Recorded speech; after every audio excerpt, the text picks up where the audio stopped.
Hello and welcome back to me and this show. I am Michael. This is the Compendium of Discomfort.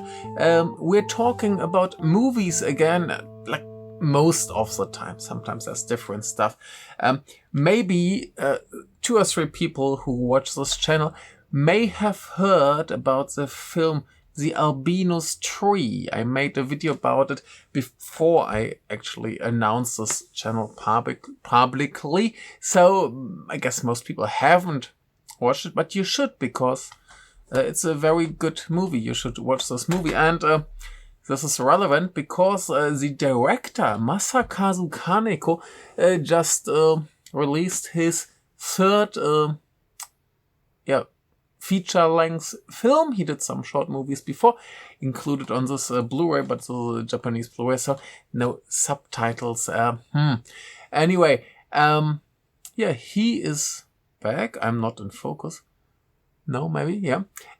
He is back. He did a second film that's called Ring Wandering, and Albino's Tree and Ring Wandering you can watch on Saka, yeah. Enjoy Saka.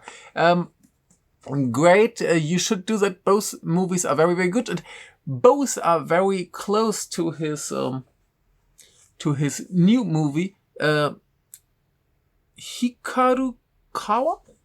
I guess it's pronounced in Japanese. In English, it's called River Returns, and it's a very, very beautiful movie. Here, take a little look at this. Isn't it lovely? They're wonderful. So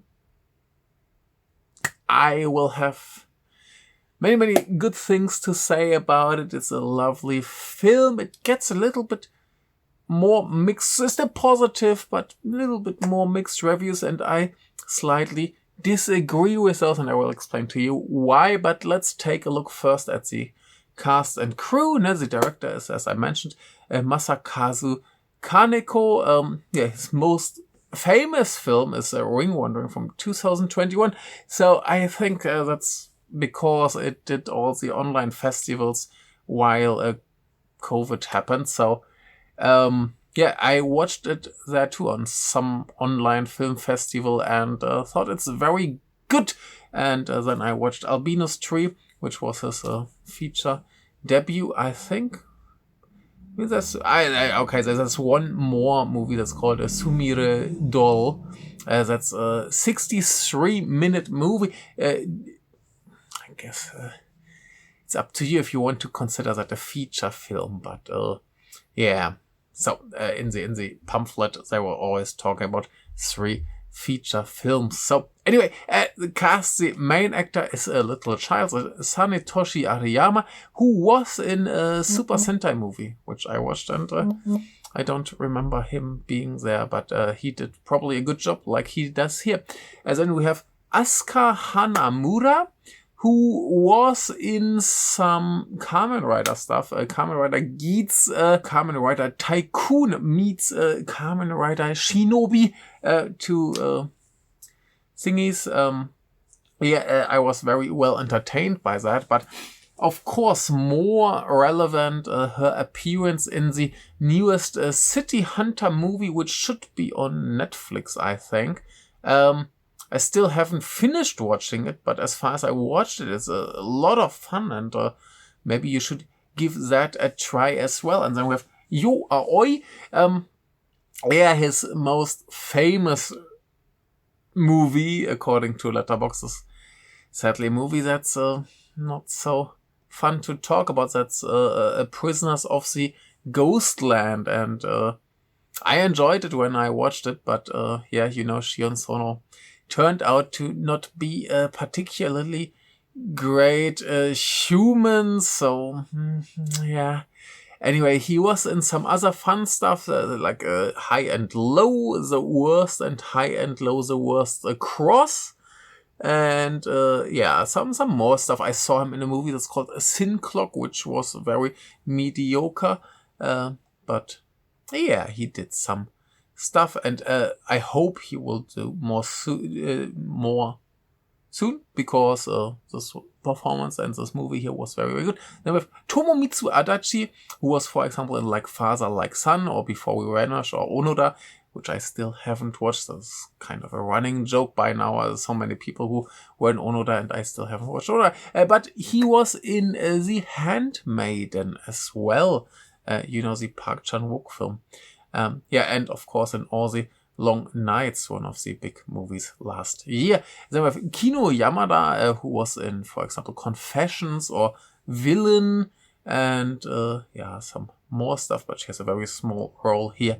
We have Keisuke Horibe, and now we're getting to the really famous cast members who have small roles, but he was, for example, in another Shion Sono film, Love Exposure, but in really good stuff like A Taste of Tea or Postman Blues, or quite recently in His or Kubi, wonderful actor.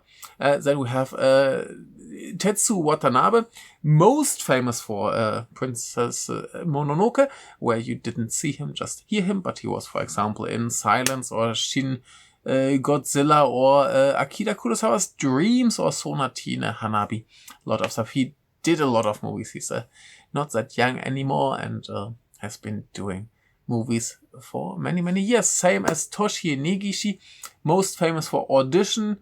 Same here Kurosawa's Dreams or his motorbike, Her Island, some other Obayashi stuff as well. Or here, Vengeance is Mine. Wonderful. We have Ken Yasuda, who is most famous for more Ghibli movies, but he was in Shin Kamen Rider or The Fable or Hentai Kamen. Good. And we have Yusuke Takahashi, who was, for example, in Revolution +1, the movie about the assassination of Shinzo Abe, and he was in Dare to Stop Us 2, which was really, really great. And last but not least, we have Ryohei Matsuoka, who was the lead actor in this movie. So, good cast, like I said, the more famous people in smaller roles, because it's probably not that big budget movie. Based on a novel, or loosely based on a novel that was written in the 50s, if I got that right. And they've been trying to make a movie adaptation, and he did something with it. But as far as I understood, it's more like loosely based on it somewhere and not a real novel adaptation, as far as I understood. I might be wrong here. Anyway, it's connected to Gifu, very countryside, and it's set in the year 1958, and in some kind of a fable, mystery, legend, fairy tale, something like that. And the director does some stuff that he did in his other movies as well. So Ring Wandering is quite some time ago, but there's a man who's wandering, and he suddenly turns up in a different time period. And in Albino's Tree we have this theme of the modern society and the more traditional society, like people very, very isolated from the modern world, who still follow more traditional rules and who pray to the local gods and these things, and questions if whether or not one is better than the other, or maybe sometimes both are good, sometimes both are bad. They both have their good and bad points, and it's all connected very much to nature and disasters, how to connect humans and natures, many of these kind of things, and that's all in this movie as well. So it's set in the year 1958. We have a family father, mother, child, and grandmother. And the mother is sick in bed and can't really stand up, can't do anything. And the father and the grandmother have a kind of an argument, like, hey, here, look, the house is really old and not that nice anymore. So if a typhoon comes, it might be blown away. We might be in trouble here. And so some stuff going on, and the boy listens to this. And of course, he doesn't fully understand what's going on, but he gets an idea something is wrong. So grandma gives him some money and is like, hey, tomorrow you go off and get some candy. And that's what he does. He goes to the candy man, gets some candy, and the candy man tells the kids a little story. Now, he has a box with some picture cards that he puts in there, and then he tells them a little story about a very Romeo and Juliet like love story, sometimes set in the past in that area. No, like I said, some kind of a fairy tale that is connected to the local traditions. And in this story, we have a girl that lives with her father and her brother, and the brother somehow looks exactly like the little boy who listens to the story.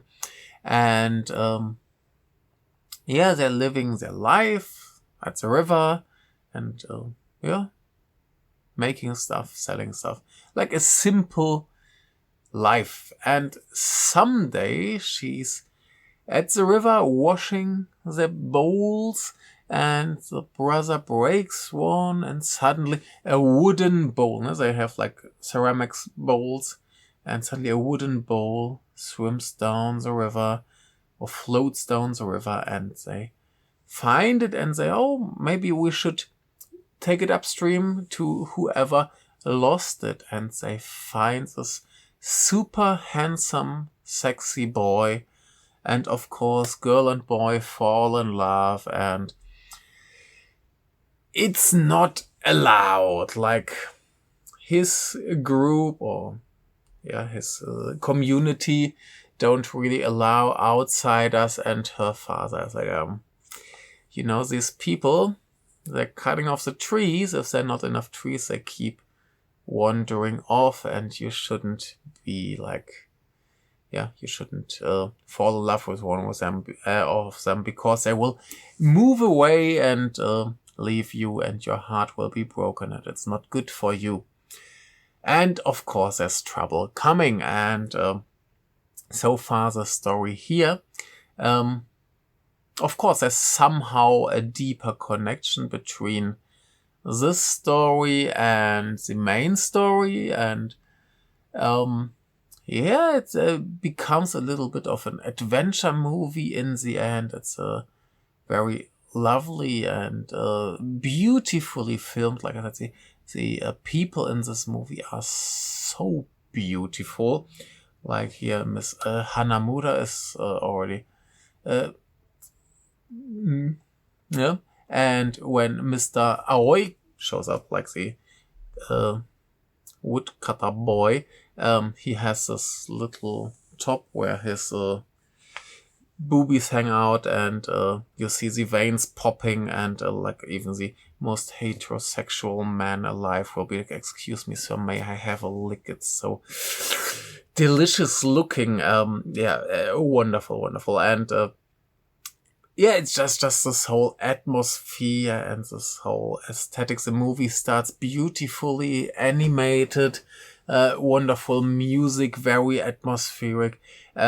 So that's something all of Mr. Kaneko's movies have in common.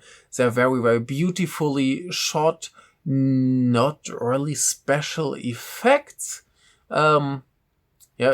Besides this little bit animation at the beginning, but mostly focusing on capturing the beauty of the actual nature. So you went to the woods and filmed real rivers with beautifully blue water and stuff. And it's a wonderful. And there's always this connection, like, or this idea that humans should reconnect with nature to prevent maybe disasters or other troubles. And of course, here it's linked to something more spiritual that's going on. But of course, we can completely logically explain that in the real world with science and stuff, that if we harm the nature too much, like we do now with like global warming, there will be trouble for us, and we should maybe respect the nature more. So even if you don't really feel this spiritual aspect, I'm not a very spiritual person. I enjoy it in movies and so on, but I myself don't really believe these things. But showing this idea that, hey, you should respect nature in a way that might prevent harm to yourself by disasters, it makes sense. So no matter how you want to look at it, it is very good, very beautiful, very nice. More a very beautiful, magical way to deliver a very important message, and that's very good. And some people complained in reviews, or more like one person complained that, for example, this the main story that's in the 1958 setting is not very well developed, or I think the quote was undercooked. I completely disagree with that. And the only thing I believe here is that most other movies would have done it the opposite. So here, the story about the couple takes a lot of time. The total runtime is 108 minutes, and I would say that's maybe 80 minutes or something like that is this story that's being told in the movie, and after that we have more adventure coming. And I think most, especially Western movies, I can totally imagine this being an 80s adventure movie where a kid is being told a story and then it goes on an adventure, where they boil down this story that's being told to maybe 5 to 10 minutes and then go full on adventure. And here it's a more or like the opposite, but I think the characters and their motivation and everything is completely clear and easy to understand. So I don't really feel like there's a need for more. I mean, of course, more adventure is always good. I love a good adventure movie, but I think it plays out very well here, and I didn't feel like I needed more explanation or more exploring the characters or the whole idea. It was a bit similar here in Albino's Tree, where maybe some people would say there's a situation where a man goes to into the mountains and comes to a village where he meets the people, and he's confronted with their way of living, which is very different from his way of living. And some might think that there should be more of that, but I think what we have is completely enough. And I think that's the same here. Similar, this idea of a more traditional way of living that's presented here by the grandmother, who completely believes these legends and myth and believes in rituals and these things, and kind of leads to her putting her grandchild in a potentially dangerous situation, while the father is here more the modern society guy who doesn't believe these things. And even though something might have happened in his life as well, maybe anyway, so there's this conflict, and it's not clear. There's no message. This is the right thing to do, or this is the right thing to do.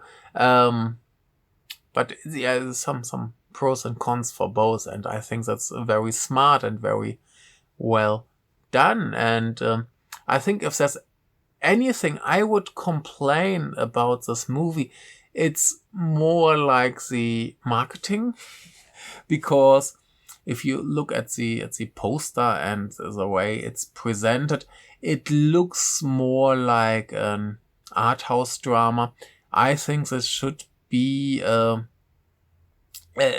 presented as a kids movie, a kids adventure movie. I think the protagonist is a little child.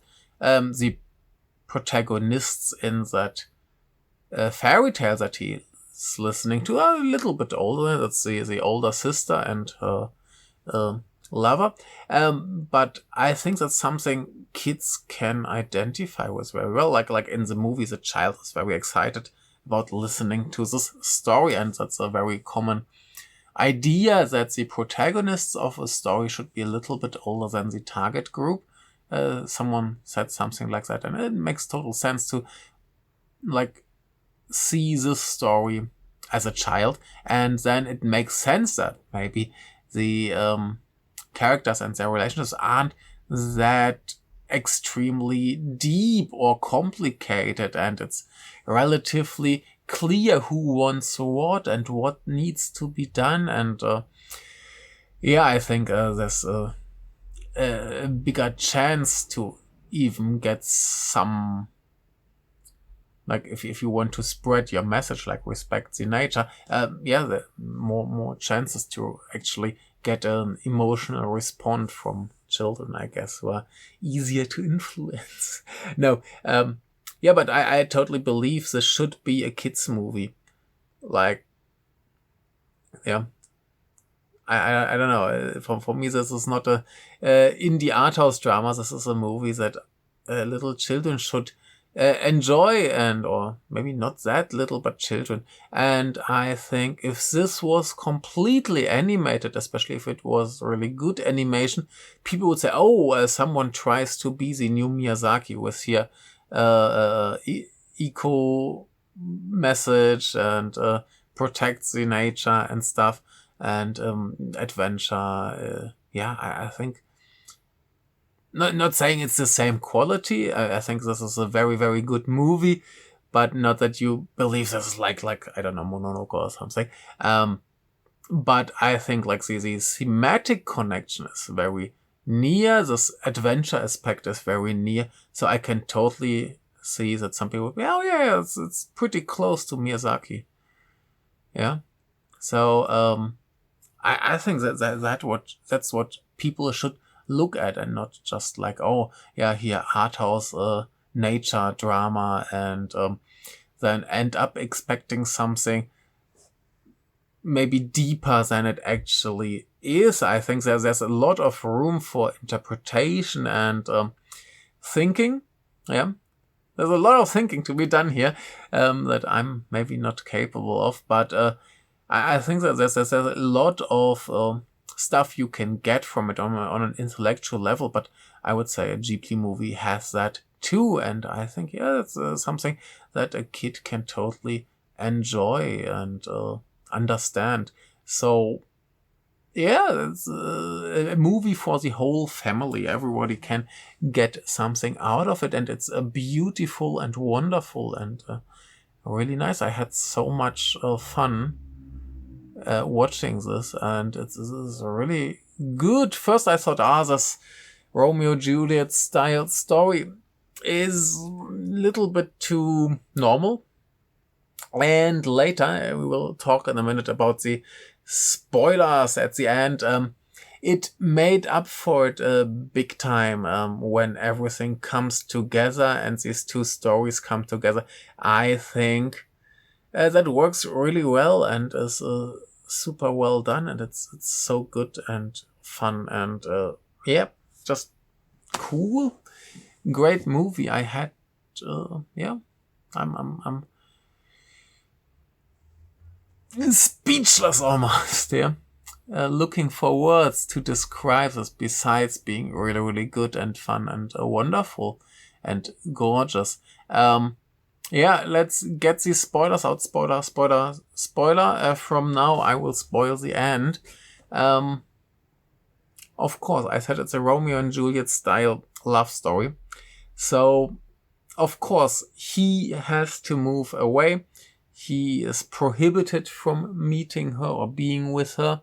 And she is prohibited from going with him, but she wants to go anyway. So she tells him, hey, take a leave and play a little song. I will hear that and I will come to you and go away with you and we can be together forever. And he's too scared to do that. He doesn't really do it, and she's already in the woods waiting for him. And jumps and is gone. And that's it with her. And story's over. And we go back to reality, and this little boy is a little bit maybe upset emotionally because he was just told that, hey, there was this couple and didn't work out. And she didn't really survive it. Cool.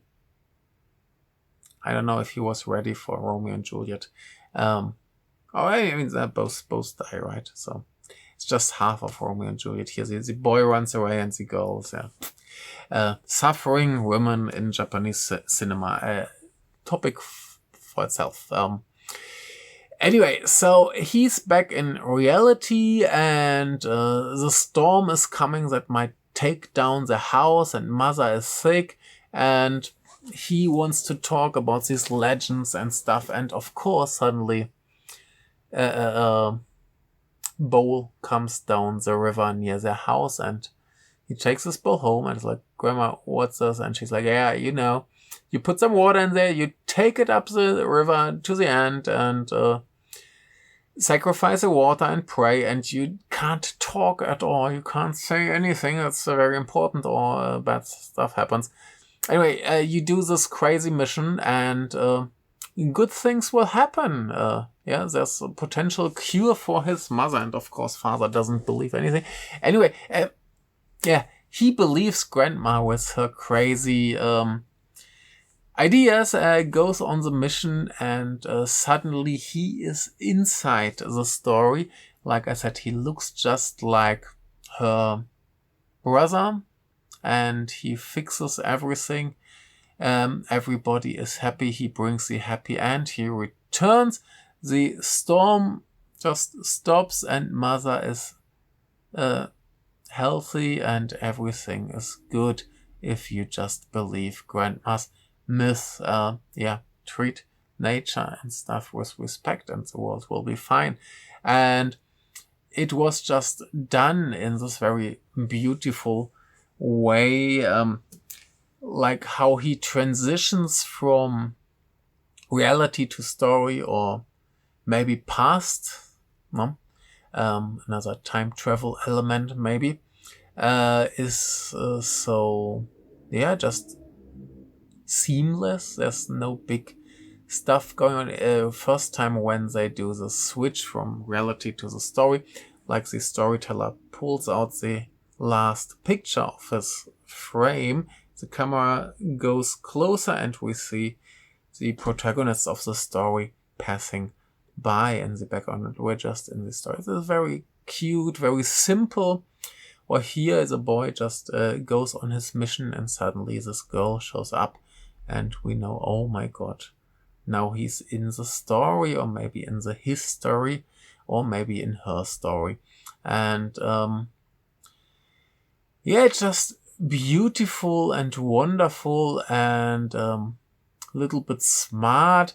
Like you already get a sense of what's about to come.